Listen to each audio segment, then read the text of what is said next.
Sobat, Komplek Pemakaman Sapuro Pekalongan yang terletak di Kelurahan Sapuro, Kebulan, Kecamatan Pekalongan Barat, sekitar 200 meter dari jalan utama Pekalongan, hampir dipastikan setiap harinya tidak pernah sepi dari para peziarah yang datang dari berbagai penjuru kota di tanah air.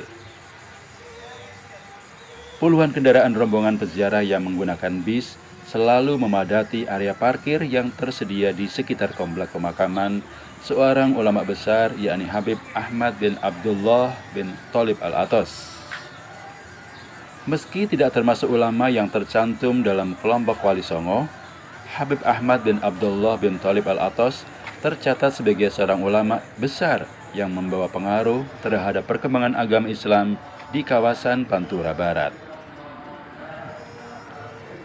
Maka dapat dipastikan, setiap rombongan wisata ziarah Wali Songo, makam Habib Ahmad selalu menjadi tujuan peziarah yang akan menuju ke makam Sunan Gunung Jati Cirebon atau menuju makam Sunan Kalijogo Demak.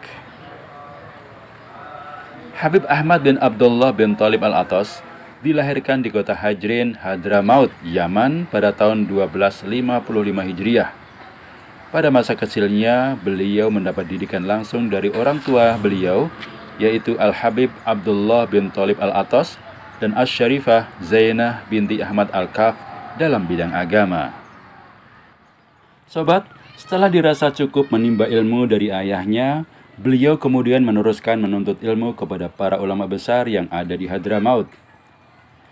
Setelah ditempa oleh para ulama besar, bahkan para kutub yang ada di Hadramaut saat itu, keinginan beliau untuk menuntut ilmu seakan tidak pernah luntur dan pupus. Hasrat beliau untuk menambah ilmu sedemikian hebat, sehingga untuk itu beliau kemudian melakukan perjalanan ke kota Makkah. Beliau banyak menjumpai ulama-ulama besar yang tinggal di kota Makkah saat itu. Kesempatan baik ini tidak beliau sia-siakan. Beliau berguru kepada mereka. Habib Ahmad dengan giat dan tekun mengambil ilmu dari mereka, sehingga tak terasa sudah 12 tahun beliau jalani untuk menimba ilmu di sana. Beliau terus mengembangkan keilmuannya sehingga kapasitas beliau sebagai seorang ulama diakui oleh para ulama kota Makkah saat itu.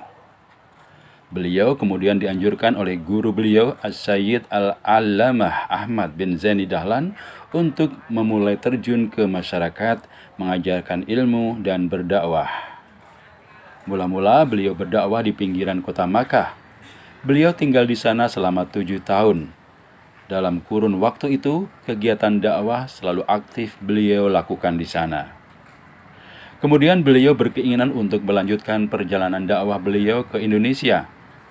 Beliau sampai di sini diperkirakan sekitar tahun 1925 sampai 1300 Hijriah. Setibanya beliau di Indonesia, beliau menuju ke kota Pekalongan dan menetap di sini. Di kota Pekalongan, beliau selalu aktif meneruskan kegiatan-kegiatan dakwahnya. Beliau tidak ambil pusing dengan urusan-urusan duniawi. Semua fikrah beliau semata ditujukan untuk kepentingan dakwah. Waktu beliau selalu terisi dengan dakwah, ibadah, zikir kepada Allah, dan rajin membaca ayat-ayat suci Al-Quran. Selain itu, ilmu beliau selalu tampak bercahaya, terpancar melalui akhlak beliau yang mulia. Beliau selalu berperilaku baik, penyayang dan lemah lembut terhadap sesama. Akan tetapi, itu pun tidak meniadakan sikap beliau yang selalu bernahi mungkar. Jika beliau melihat seseorang yang melakukan suatu kemungkaran, beliau tidak segan-segan untuk menegurnya. Perkataan-perkataan yang keluar dari mulut beliau selalu beliau ucapkan dengan siddiq. Beliau tidak peduli terhadap siapapun jika ada hak-hak Allah yang dilanggar di hadapan beliau. Sehingga berkat beliau, izul Islam wal muslimin tampak terang benderang menyinari kota Pekalongan. Sobat, rumah almarhum sendiri yang terletak di Jalan Haji Agus Salim 29 Pekalongan, yang bagian depannya menjadi Masjid Raudhah dan tempat kegiatan keagamaan, juga menampung ratusan para jamaah dari luar kota. Habib Bakir sendiri merupakan generasi keempat penerus Habib Ahmad setelah ayahnya Habib Ahmad bin Ali Al-Athas meninggal dunia hari Ahad, seminggu sebelum acara haul.